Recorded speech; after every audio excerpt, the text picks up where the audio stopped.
La puissance du sang de Jésus. Pourquoi le sang de Jésus a une particularité et est plus puissant que les autres sangs qui existent sur la terre? Aujourd'hui, nous allons parler de ça.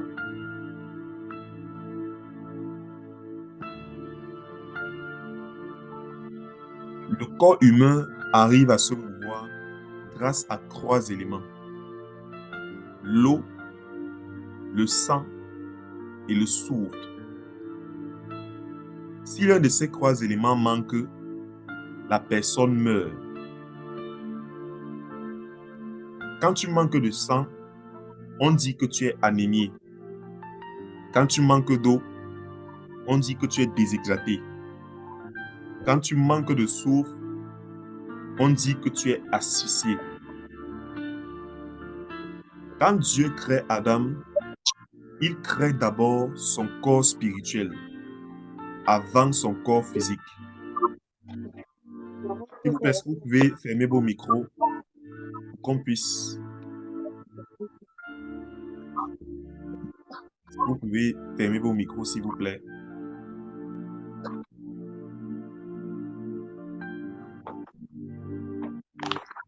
Parfait. Donc, quand Dieu crée Adam, il crée d'abord son corps spirituel avant son corps physique. La partie spirituelle a été créée en premier dans Genèse 1. Et la partie physique, le corps de l'homme, a été créé en Genèse 2. Alors, je vais déjà partager avec toi 4 vérités profondes à savoir sur le sang. Je commence toujours les sessions de prière en partageant la parole parce que c'est en connaissant la parole que tu pourras mieux prier. La Bible dit, vous connaîtrez la vérité et la vérité vous affranchira. Plus tu connais la parole de Dieu, plus tu es affranchi. Alors, la première vérité à savoir sur le sang de Jésus-Christ, c'est que le sang, c'est une carte mémoire pour enregistrer les informations sur le passé, le présent et le futur.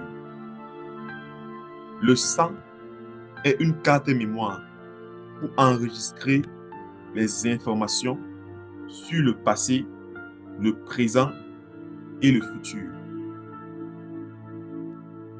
Si quelqu'un veut connaître le nom de tes ancêtres, il prend une partie de ton sang et il peut faire sortir ta généalogie. À travers le sang de quelqu'un, on peut connaître son passé. On peut savoir où il vient.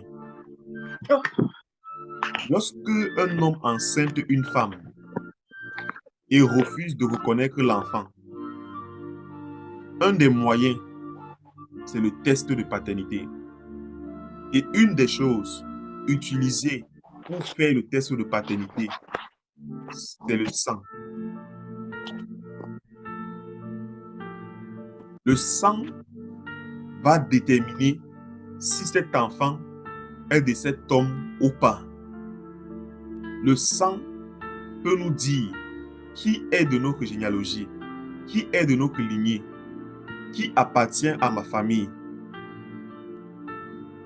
Dans Genèse 9, du verset 3 au verset 4, la Bible dit: tout ce qui se déplace et qui vit vous servira de nourriture.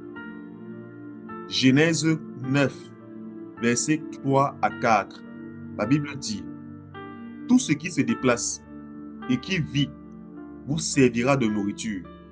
Je vous donne tout cela de la même manière que je vous ai donné l'herbe verte. Seulement, vous ne mangerez aucune viande avec sa vie, avec son sang. Depuis la Genèse, Dieu a proscrit à l'homme de manger un animal avec son sang. Pourquoi? Parce que le sang a une très grande valeur aux yeux de Dieu. Seigneur, je prie pour toutes les personnes connectées afin que tu accordes la grâce de la stabilité de la connexion. Là où des personnes ont des incapacités à capter le réseau, à avoir une connexion Internet stable, je prie dans le nom de Jésus que toutes les personnes qui se connectent parviennent à se connecter parfaitement au nom de Jésus-Christ. Je prie, Seigneur Jésus, pour la stabilité de la connexion, que toute forme d'instabilité soit éloignée de cette session de prière au nom puissant de Jésus-Christ. Je prie pour la stabilité au nom de Jésus-Christ. Alors, dans le livre de Lévitique, Lévitique 17, verset 11. Lévitique 17, verset 11. Nous sommes toujours sur le sang est une carte mémoire pour enregistrer les informations sur le passé, le présent et le futur d'une personne. Lévitique 17, verset 11. La Bible dit, la vie, je vais lire dans la version King James en anglais et puis je vais lire dans une version francophone. Dans la King James, la Bible dit, for the life of the flesh is in the blood. Si je dois traduire littéralement, dans la version King James, la Bible dit, pour la vie de toute chair est dans le sang. Et dans la version française, la Bible dit, l'âme de la chair est dans le sang. L'âme de la chair est dans le sang. J'espère que vous m'entendez bien et que le son est bien. Alors, la vie de toute chair se trouve dans son sang. La vie de l'homme se trouve dans son sang. Ce que ce verset est en train de dire, c'est que ta vie se trouve dans ton sang. Celui qui a accès à ton sang, il a accès à ta vie. Voici pourquoi certains occultistes aiment aller et récupérer le sang des personnes. Pourquoi? Parce que la vie de toute chair se trouve dans le sang. Ton sang porte ta vie. Ton sang porte des informations sur ton passé, ton présent et ton futur. Lorsque nous étions encore petits, ou bien lorsqu'on voit un enfant qui est petit, parfois, lorsque l'enfant ressemble tellement à son père ou à sa mère, on a l'habitude de dire c'est le sang de son père, c'est le sang de sa mère. Parce que le sang qui coule dans les veines, c'est le même que celui de ses parents. La deuxième chose à savoir sur le sang, c'est que le sang est une monnaie d'achat dans le monde spirituel. La monnaie utilisée au Cameroun, par exemple, ce sont des francs CFA. Mais tu ne peux pas utiliser cet argent en France. En France, il te faut les zéros. Si tu quittes du Cameroun vers la France, il faut que tu convertis tes francs CFA en euros. De la même manière, dans le monde spirituel, l'âme d'une personne est très précieuse. Et l'âme est un bien si précieux qu'il ne peut s'acheter qu'avec le sang. C'est pourquoi Jésus, pour te racheter, a donné son sang. Parce que le sang est une monnaie. Dans le livre d'Éphésiens, chapitre 1, verset 7. Éphésiens, chapitre 1, verset 7. La Bible dit, en lui, par son sang, nous sommes rachetés, pardonnés de nos fautes, conformément à la richesse de sa grâce. Nous sommes rachetés, par le sang de Jésus. Le sang de Jésus nous a rachetés. Le sang de Jésus nous rachète. Et dans 1 Corinthiens, chapitre 6, verset 20, la Bible dit, « Car vous avez été rachetés à un grand prix. » Tu as été racheté à un grand prix. Le sang des hommes, le sang des animaux, le sang des filles vierges, le sang des enfants est une monnaie. Et le sang de Jésus est une autre monnaie. Parce que c'est le sang de Jésus qui est le seul capable de nous racheter, capable de pardonner nos fautes. En ce qui nous concerne, en ce qui concerne ceux qui ont accepté Jésus dans leur vie comme leur Seigneur et leur Sauveur personnel, le sang de Jésus te permet de fonctionner à une dimension supérieure. Voici pourquoi tu ne dois pas avoir peur des sorciers. Si tu es né de nouveau, si tu as accepté Jésus dans ta vie comme ton Seigneur et ton Sauveur personnel, il se peut que si tu te retrouves en train d'avoir peur des sorciers, c'est parce que tu n'es pas encore conscient de la puissance du sang de Jésus. Le sang de Jésus a la puissance pour te racheter des malédictions, des cycles de recommencement, de la sorcellerie, de la puissance du péché. Le sang de Jésus est une monnaie d'achat dans le monde spirituel. Tout ce qui t'a été volé, quand tu regardes ta vie, tout ce qui a été volé dans ta vie, le sang de Jésus est la seule chose capable de racheter ce qui a été volé. La troisième chose à savoir sur le sang, c'est que le sang est le plus grand outil de connexion avec une divinité. Lorsque les disciples voulaient s'approcher du trône de Dieu, que ce soit dans l'ancienne alliance ou dans la nouvelle alliance, ils approchaient à partir du sang.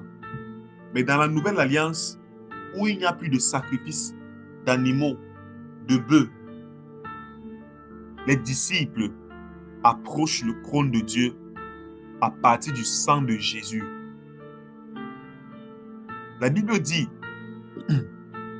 dans Hébreux 10, verset 19, Hébreux chapitre 10, verset 19.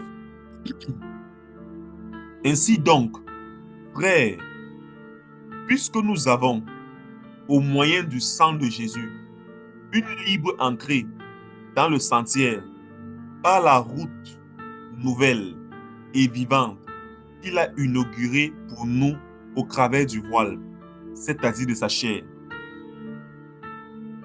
Le verset dit que nous avons, au moyen du sang de Jésus, une libre entrée dans le sanctuaire.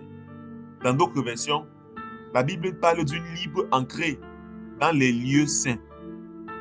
Le sang de Jésus est ce qui te donne une libre entrée dans la présence de Dieu. Voilà pourquoi certains occultistes, certains marabouts utilisent le sang sur leurs autels afin de pouvoir entrer et être en communion avec des démons. Le sang de Jésus-Christ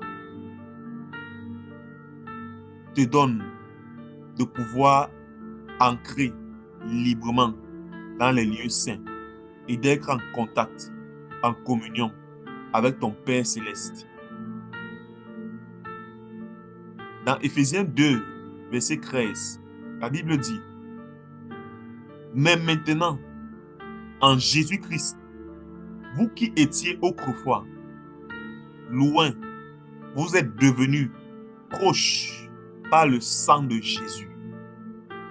Le sang de Jésus te rapproche. Le sang de Jésus te rapproche de Dieu. Plusieurs personnes pensent qu'ils vont se rapprocher de Dieu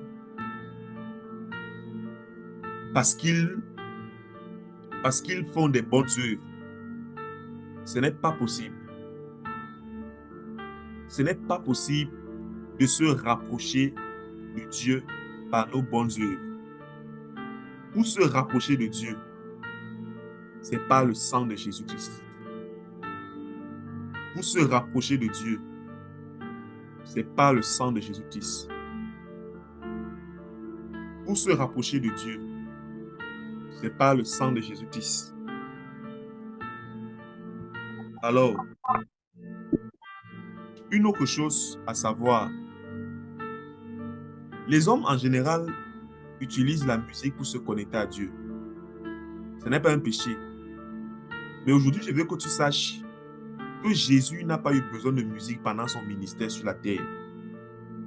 Les sorciers utilisent des choses pour invoquer, inviter des esprits. Certains disent que ce sont des ancêtres. Mais ce soir, je veux que tu saches que ce ne sont pas des ancêtres, mais ce sont des démons.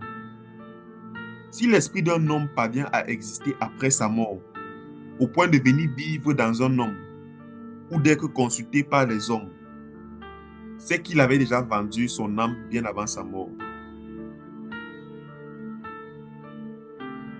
Aujourd'hui, je veux que tu saches que le sang de Jésus-Christ te donne accès à la présence de Dieu.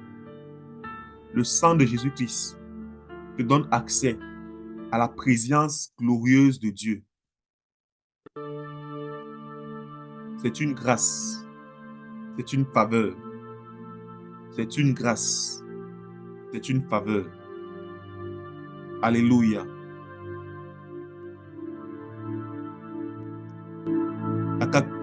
La quatrième chose à savoir concernant le sang, c'est que le sang sert à transférer la santé. Le sang sert à transférer la santé. Le sang sert à transférer la santé et à prolonger la durée de vie d'une créature. Le système de transfusion sanguine est très spirituel. On peut dire qu'il reste une semaine à une personne pour vivre et quelqu'un donne son sang pour que la durée de vie soit prolongée. C'est ce que nous voyons tous les jours et très constamment. Donnez-moi un instant, s'il vous plaît. Je rajoute des personnes sur l'appel qui n'arrivent pas.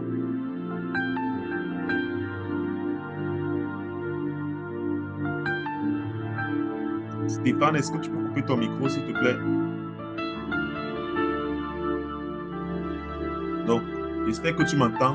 Nous sommes en ligne avec d'autres personnes.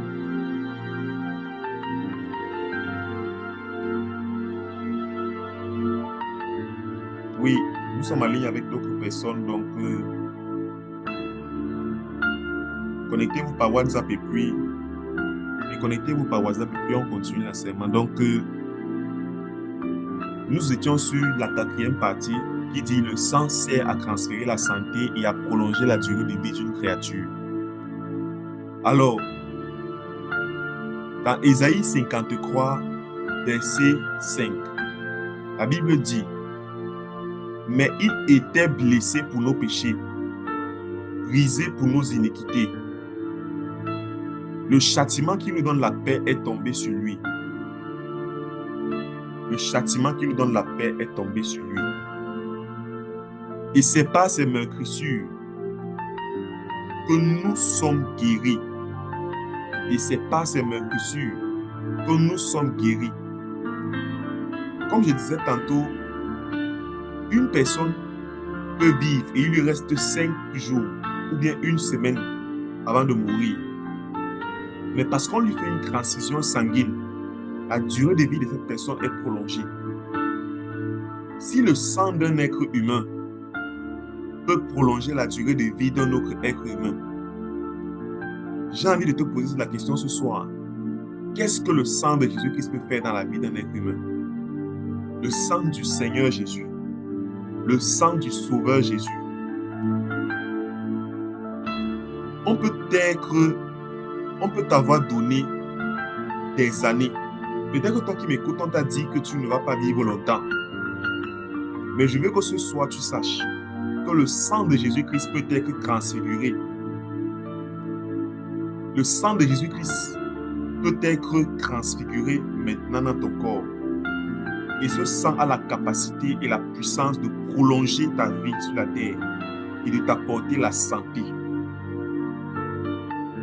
Le sang sert à transférer la santé et à prolonger la durée de vie d'une créature. La Bible a dit dans Isaïe 53, verset 5, que c'est par les meurtrissures de Christ que nous sommes guéris. C'est par les meurtrissures de Christ que nous sommes guéris. D'où vient le sang de Jésus? Le sang de Jésus ne vient...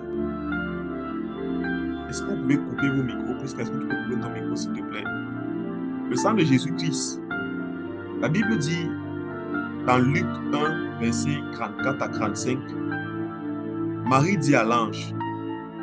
En fait, dans le livre de Luc 1, la Bible nous montre que l'ange était venu voir Marie et a dit à Marie qu'elle sera enceinte. Mais Marie était vierge. Et Marie s'est demandé comment est-ce que je vais devenir enceinte? Comment est-ce que je vais tomber enceinte?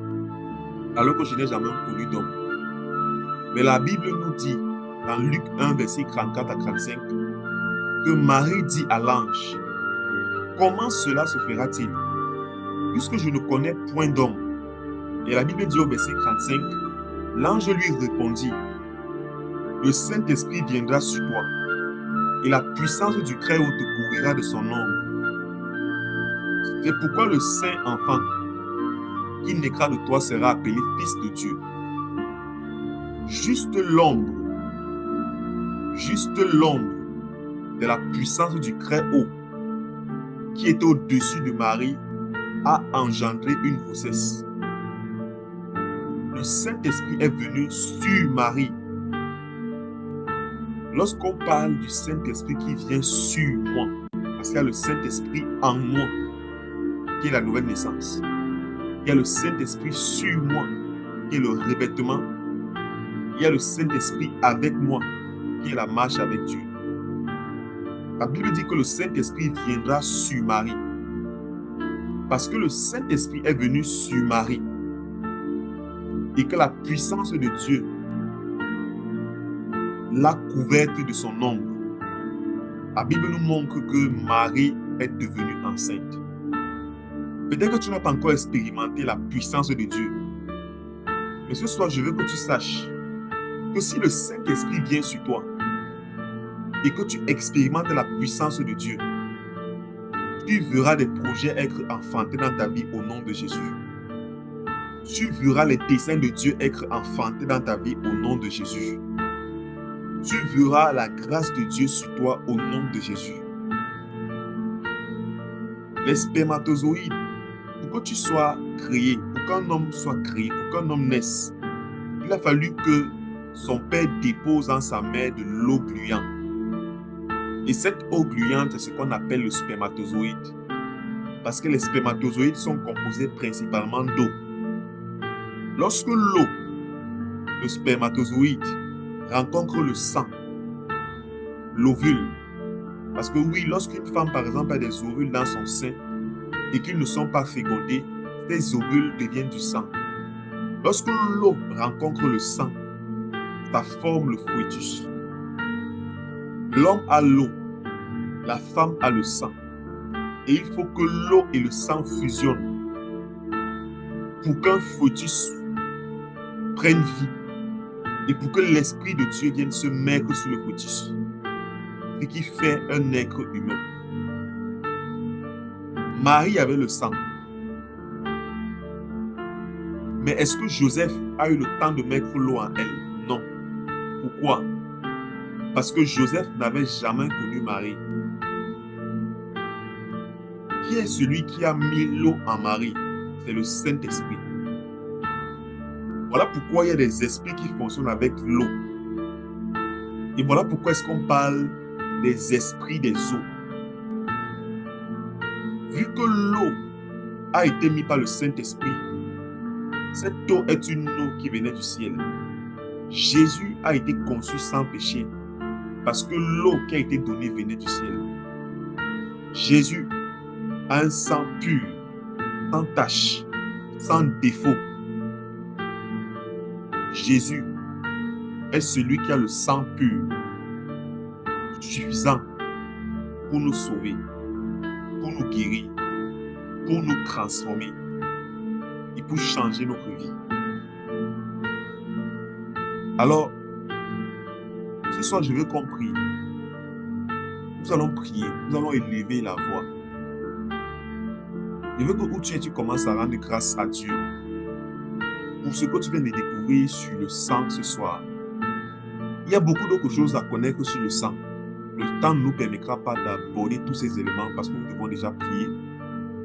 Parce que le sang de Jésus a coulé 7 fois lorsqu'il allait à la croix.